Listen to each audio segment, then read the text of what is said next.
ഈ വീഡിയോ കാണുന്ന എല്ലാവരും ഈ വീഡിയോ ഒന്ന് മാക്സിമം ഷെയർ ചെയ്യണം. ഇത് ഉത്തരവാദിത്തപ്പെട്ട ആളുടെ കയ്യിൽ ഇത് എത്തണം. ആ രീതിയിൽ എല്ലാവരും ഒന്ന് ഷെയർ ചെയ്ത് സഹായിക്കണം. നമ്മളെ എല്ലാവരെയും കൂട്ടായി ബാധിക്കുന്ന ഒരു പ്രശ്നമാണ്. അപ്പൊ അതിന്റെ ഗൗരവം കണക്കിലെടുത്ത് എല്ലാവരും ഒന്ന് സഹായിക്കണം. ഈ കൊണ്ട് തള്ളിയിരിക്കുന്നത് മൊത്തം അറവ് മാലിന്യമാണ്, അല്ലാതെ വീട്ടിലെ വേസ്റ്റ് ഒന്നുമല്ല. മൊത്തം അറവ് മാലിന്യമാണ്. ആ മൃഗങ്ങളെ അറുത്ത ബ്ലഡ് വരെ കവറിലാക്കി കൊണ്ടുവന്ന് റോഡിൽ തള്ളിയിരിക്കുക. ഇത് നമ്മുടെ കൊല്ലം പാലത്തറ NS ഹോസ്പിറ്റലിന്റെയും അതുപോലെ മെഡിസിറ്റി ഹോസ്പിറ്റലിന്റെയും ഇടയ്ക്കുള്ള ഒരു നാഷണൽ ഹൈവേയുടെ ഭാഗത്തു നിന്നുള്ള ഒരു കാഴ്ചയാണ് നിങ്ങളിപ്പോ ഈ കാണുന്നത്. നിങ്ങൾ കോർപ്പറേഷന്റെ ആളാണ്. അല്ല, ഇതിപ്പോ നിങ്ങളിതിപ്പോ ചെയ്യാന്ന് പറഞ്ഞാൽ നിങ്ങൾക്ക് തന്നെ പല രീതിയിലുള്ള അസുഖങ്ങൾ വരാവുന്ന രീതിയിലുള്ള ഇത് നീക്കം ചെയ്യാൻ പറ്റുന്ന ഒരു സംഗതിയല്ല, മാനസികമായിട്ട് ചെയ്യാവുന്ന ഒരു കാര്യമല്ല ഇത്.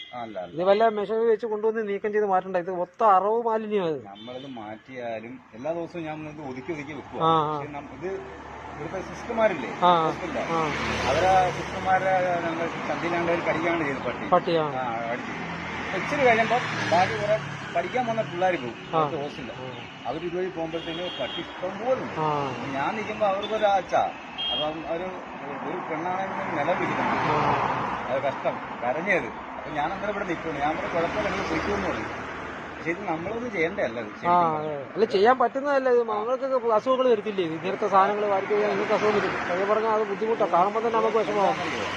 നമ്മൾ ചെയ്തില്ലെന്നുണ്ടെങ്കിൽ ഇത് പിടിച്ച് ഇങ്ങോട്ട് പട്ടി കൊണ്ടുവരും. അപ്പോഴത്തേന് അത് തന്നെ ഇവിടെ റോഡിൽ കിടക്കും. പിന്നെ ഈ പോകുന്നവർക്ക് എല്ലാവർക്കും ബുദ്ധിമുട്ടാണ്. പക്ഷെ അത് കോർപ്പറേഷനിലെ ആദ്യം വിളി വരുന്നത്. കോർപ്പറേഷന്റെ അല്ല പഞ്ചായത്തിന്റെയാ. അപ്പൊ നമ്മള് ഞാനത് ഓഫീസിൽ പറഞ്ഞു എല്ലാ ദിവസം വന്ന് ഫോട്ടോയും വീഡിയോ ചെയ്യാൻ വേണ്ടിട്ട്. ഇവിടുത്തെ മേഡം പറയുന്നറിയോ, ഇയാൾ എല്ലാ ദിവസവും വന്നത് വീഡിയോ എടുക്കുന്നു. പക്ഷെ ഇതുകൊണ്ട് എന്തെങ്കിലും ഇതുണ്ടോന്ന് ചോദിച്ചു. ഞാൻ പറഞ്ഞു മേഡം ഞാൻ റിപ്പോർട്ട് ചെയ്യുന്നുണ്ടെന്ന് പറഞ്ഞു. അപ്പൊ ആ മേഡം ഇങ്ങോട്ട് പറയുന്നറിയോ, ഇത് അറിയേണ്ട അധികാരികൾ അറിയുന്നില്ല, അതുകൊണ്ടാണ് ഇതിനൊരു തീരുമാനം ഉണ്ടാവാത്തതെന്നാണ് ആ മേഡം പറഞ്ഞത്. ശരിക്കും അതാണ്. പക്ഷെ എല്ലാ ദിവസവും ഇവരുകൊണ്ട് തള്ളു ഇത് പിന്നീട് ഈ അവിടെ ഒരു വിഷയം നടന്നതിന് ശേഷമാണ് ഷീറ്റ് അടിച്ചത്. അതിനു മുമ്പ് അങ്ങോട്ട് തള്ളിക്കൊണ്ടിരുന്നേ. ഇപ്പം ഒരു ഇതുമില്ല. ഇത് കൊല്ലം കോർപ്പറേഷന്റെയും തൃക്കോവിൽവട്ടം പഞ്ചായത്തിന്റെയും അതിർത്തി പ്രദേശമാണ്. അതുകൊണ്ടാണ് ഇപ്പൊ രണ്ടു കൂട്ടർക്കും ഉത്തരവാദിത്തം ഇല്ലാത്ത രീതിയിലാണ് കിടക്കുന്നത്. ഹോസ്പിറ്റലൊക്കെ നിൽക്കുന്ന വളരെ സെൻസിറ്റീവ് ആയിട്ടുള്ള ഒരു സ്ഥലമാണ്. ഇത് മഴയൊക്കെ വന്നു കഴിഞ്ഞാൽ ഇത് കംപ്ലീറ്റ് ഇവിടെ കിടന്ന് വെള്ളമായിട്ട് മിക്സായി ആകെ പാരിസ്ഥിതിക പ്രശ്നം അതുപോലെ തന്നെ അസുഖങ്ങളും വലിയ മാരകമായ അസുഖങ്ങളൊക്കെ ഉണ്ടാവാൻ സാധ്യതയുണ്ട്.